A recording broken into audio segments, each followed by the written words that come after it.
Barrel Buddies episode 27. Today we're going to talk about a rye whiskey out of Virginia. So this is spearheaded by Rebecca Harris.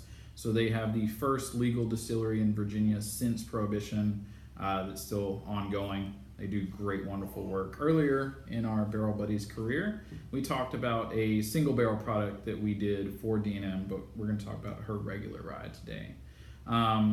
It's a fruit-forward, 100% organic source, 100% rye, but it's a robust style. So it's got some fruity tones to it. Think Old Overholt, but a couple steps above. It's definitely some high quality product at 46% ABV. Yeah, it's really great. They say that ladies have the best palates. Sorry, David. We sense 50% more senses or smells than men do. So it's interesting to see more women stepping into lead roles in distilleries as that kind of stigma that head distillers are men just falls away. So for spirits, the best thing to do is to start off with an appropriate glass. A wine glass for spirits of this type are really, really versatile. I mean, it's really great. This is what to go to if you don't have a proper glass for the specific type of spirit. It's a good all-purpose glass. My personal favorite are usually the small snifters, but a lot of people have different opinions about it, and there is a regulated type of glassware for most spirits themselves. So glassware, check. And then next, you want to aerate the spirit just a little bit, not too much. It's not really necessary. And then stick your nose towards the glass, but not in the glass. This, if you put your nose all the way in the glass, can kind of shock your nose and your smell receptors in your nose because the level of alcohol, just depending on which whiskey it is, it might be more or less intense. So nose a little bit away from the glass, take a nice sip, or rather take a nice sniff.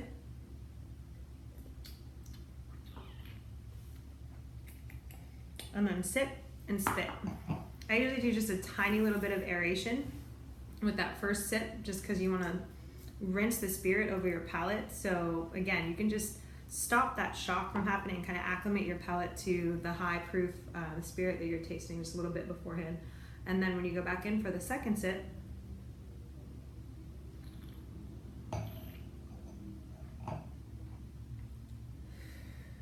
just breathe out lightly, like you're sighing, and that kind of helps you to, again, blow out some of the alcohol and get more of the flavors, and helps you to taste it retronasally, so kind of comes up the aromas through your nose, and just you get much more breadth and variety of scents and flavors that way.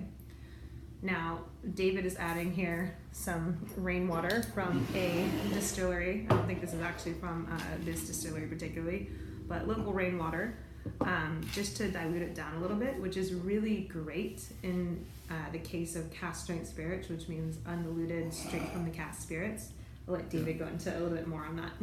So kind of piggybacking on what Jen was talking about with the nasal sensory aspect of it, and it's you smell and you taste, and that helps on both ends of that. So you can get away with she was talking about not putting your nose in the glass. You can get away with it with spirits that are at 40%, 43-ish%.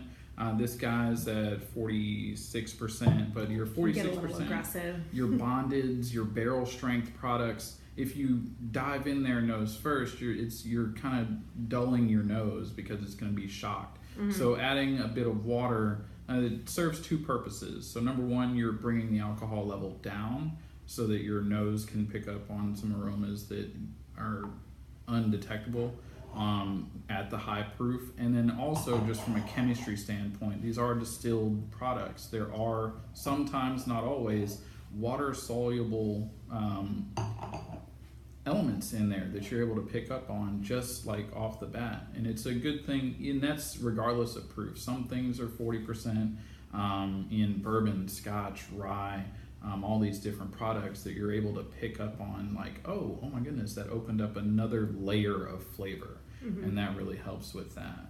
Yeah, I definitely agree. Since you added the water to this, I can definitely get a lot more of that oak barrel spice, and just these roasted kind of almond, walnut notes that weren't there before because the heat was a little bit more intense, like just the heat from the alcohol and everything else about the whiskey. But yeah, this is a fabulous product. You should try it. Absolutely. Barrel Buddies episode 27 done. Have Thanks, a good night. Guys.